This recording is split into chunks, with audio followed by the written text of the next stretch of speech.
Hello, I'm Robert Royal. I'm the editor-in-chief of The Catholic Thing, which is a daily column series.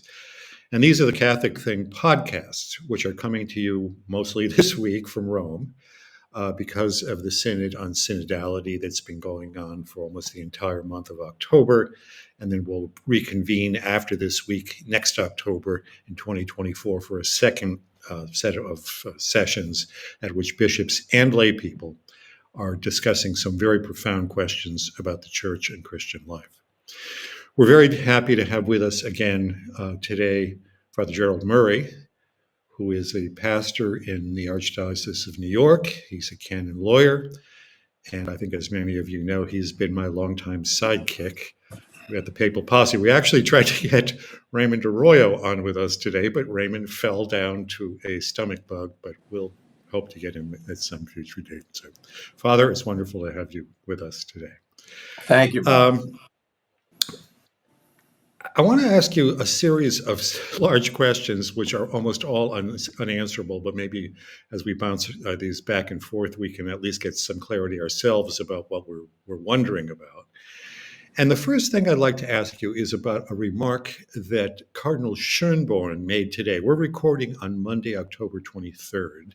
This will go live on the 24th. So if you're seeing this live online, it probably is the day before, so don't be confused about the time. But Cardinal Schönborn said today at a press conference that near the end of Vatican II, he remembered, I think he said that the controversial theologian Karl Rahner made a very interesting point, which I think is a valid one. He said that if Vatican II did not lead to a greater faith, hope, and charity in the church, it will have to be judged a failure.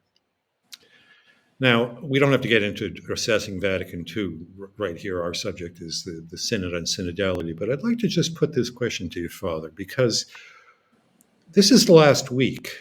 Tomorrow, Wednesday, there's going to be, Tuesday is a day off. Wednesday, there is going to be the publication of a letter called The Letter to the People of God.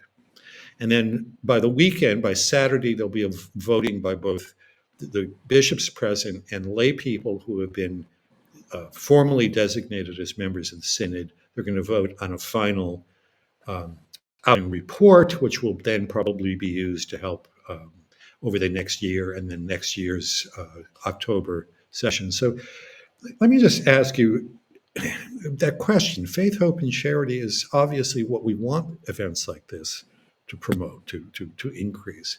What's your reading? You're back in New York. You've got a slightly different perspective now. What's your reading about what you think is about to come out of this Synod? Well, it was interesting when they announced that there would be two documents because this sort of conflicts in a way with the nature of the Synod. The Synod is meant to be an advisory body to the Pope. So their job is to consult among themselves and offer advice to the Pope. For the group to speak directly to the people of God is a little strange. Now, that's happened in the past at another Synod, I recall. But, the Synod body is not meant to be a super legislature, which then has a, kind of a representative role of all Catholics in the world. So we're going to report back to you, and then we'll have our main document, which is going to describe this year as being brief, coming out. But that's, of course, being sent to the Pope. So just on that procedural tone, I wonder what's going on here. Now, as regards what Professor Rahner, so Father Karl Rahner said, it's very true. What is the measure of success of a church gathering which is designed to promote the mission of the church? And this is something that I know you've written about and something that's concerned all of us. This has not been a very Christocentric experience. This has been an experience in which Christ and his teaching are sort of on trial in view of a Holy Spirit-inspired new redoing of the church. And that's worrisome. For me, what Rahner said is true. The church has to grow in those theological virtues, faith, hope, and charity. But we have to do so through a means that's verifiable. And I would say a good, the Vatican II documents were very good, and that's really the measure of what it did. How they were applied, that's a secondary but important question. Yeah. I want to read you a quotation because Just to kind of continue on with what you were just saying, there was a theologian last week who delivered one of these longer kind of lectures, to put it that way, to the entire Hmm. synodal body.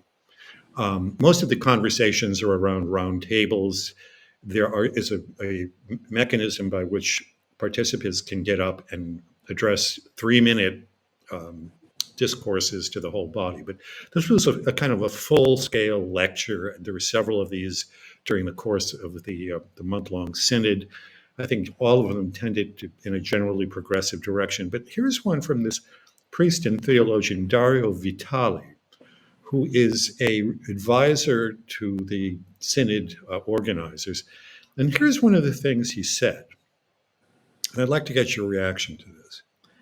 When we reach the consensus that the church is constitutively synodal, we will have to rethink the whole church, all the institutions, the whole life of the church in a synodal sense. Now, we've been told over and over again that this is a consultation, that the synod is determining what synodality is. This seems to me to be quite radical. If when we reach the consensus that the church is constitutively synodal, what do you make of this? Uh, you're absolutely right. We were told the synod is about synodality, meaning it's about a style of functioning as members of the church, laity, hierarchy, priests, religious, all working together. Now we're being told there has to be something called a consensus, that the church is constitutively or constitutionally synodal or synodal. That's We don't know what synodality means as a constitutive element of the life of the church, because the church has never considered herself to be such. The church is hierarchical. The church is divinely founded. And the church has a leader, St. Peter's successor, who is bound to no one as a superior authority. So you could never say that the people of God are the final word on what the Pope teaches. And some people have used this expression that the church hierarchy is like a pyramid, where the Pope is at the top, and then the bishop, cardinals, bishops, priests, deacons, lay people, religious. And now they're saying we've flipped the pyramid. So now the lay people Mhm. are on top and the Pope's on the bottom. This is very strange. This is not how Jesus set up the church. And in what sense? Remember a few years ago, Cardinal Parolin spoke about a paradigm shift in the church, and that caught my attention. I think we discussed it at the time. George Weigel said very well, we don't do paradigm shifts, in the Mhm. church. We're not going to rewrite history and pretend that we know better than what Jesus and the apostles established. So I'm very concerned when I hear talk like that, because it basically throws everything open to question. Yeah, no, I think that you're exactly right about that. That particular remark, and coming so late in the synod, I think kind of tries to sum up and then push ahead a certain agenda that we were kind of told was not going to be actually what was happening. I want to just talk with you about another point that came up recently. Our friend Diane Montagna, who's been on these podcasts, these Catholic Thing podcasts, and you did a book with her, of course. She's a very incisive reporter and a friend of ours, and reliable in what she has Mm. to say. She pressed Cardinal Overbeck, who is the Cardinal Archbishop of Essen in Germany. The Germans have been strangely silent during this synod. Some people are joking that, yeah, of course they can be silent because they're getting everything they want anyway, without having to speak up and demand it. But Cardinal Overbeck said in a rather confused way, and then Diane pressed him 3 times, she told me just today, did you actually say that the church has got to change apostolic tradition? In other words, this is the faith that's handed down to us from the apostles, the thing that directly connects us with Jesus himself. And Cardinal Overbeck, when he was pressed further by others in the Synod, he was at one of the press briefings.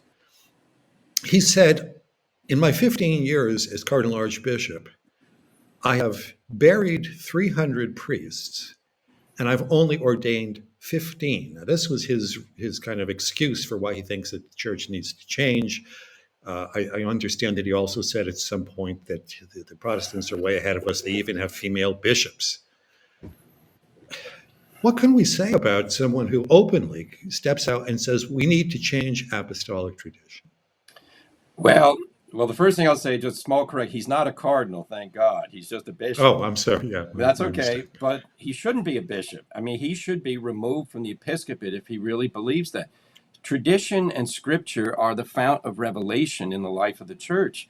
That's been taught and was very solemnly proclaimed in Dei Verbum at the Second Vatican Council.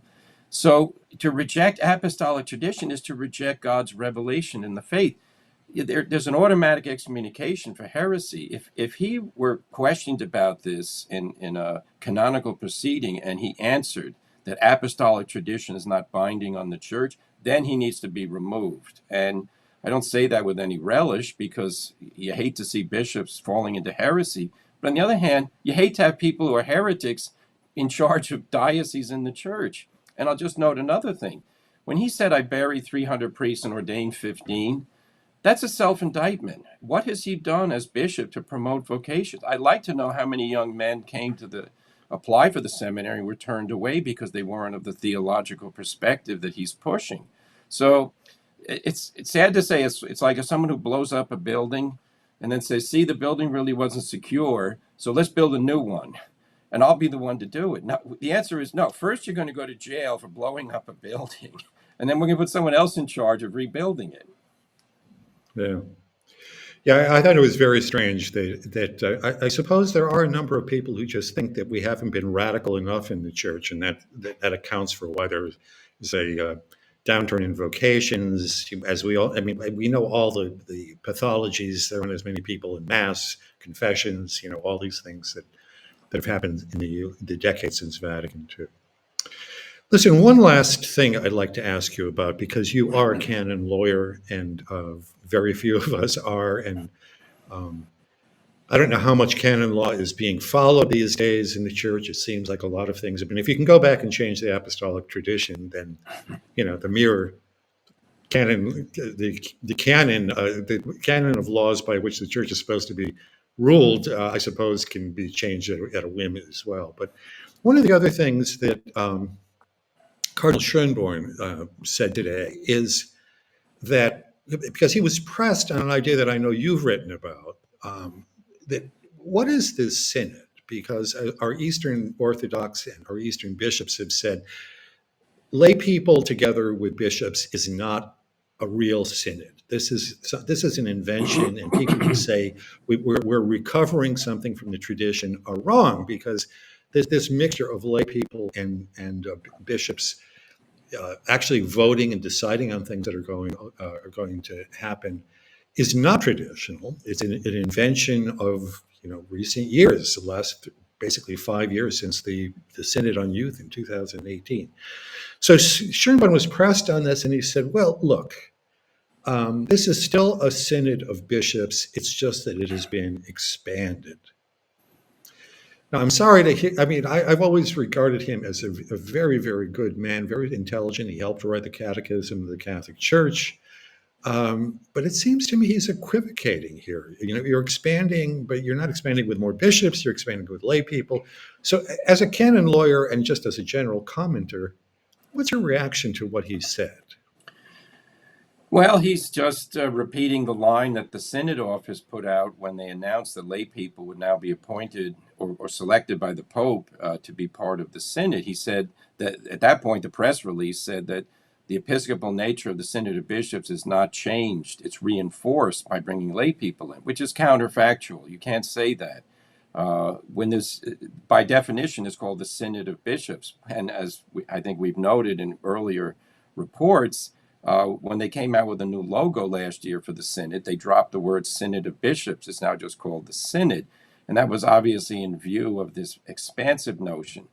Now, the Synod of Bishops goes back to Paul VI in Vatican II. It was meant to be an effort by the bishops of the world to assist the Roman pontiff in his work of guiding the universal church. And the way it was supposed to function was representative bishops from throughout the world would meet with members of the Roman Curia, who were also bishops, and then any other bishop the Pope selected, and they come together and they'd issue a series of recommendations to the Pope.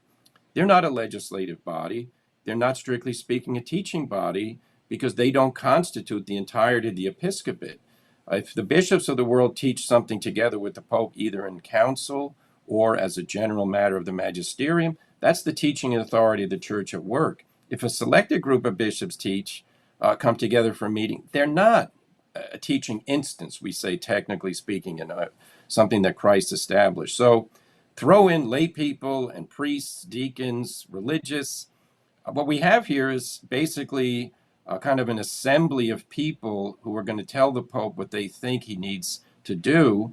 But the interesting thing is that when the Pope updated the statutes for the Synod in 2018, he made a new legislation saying if the Pope approves of the Synod report, then that becomes part of the magisterium of the Church. And that was very troublesome at the time because it's saying that a group of bishops somehow represents all the bishops. And now throw in lay people who, by the way, have no teaching authority. There's this notion out that the priesthood of the faithful, the baptismal priesthood, which in Catholic theology means you offer spiritual sacrifices, that somehow now they're in the business of authentically teaching the faith as shepherds. No. So we'll go on about this, I'm sure, throughout time, but this is mixing the role of laity, bishops, synods versus councils. It's troubling.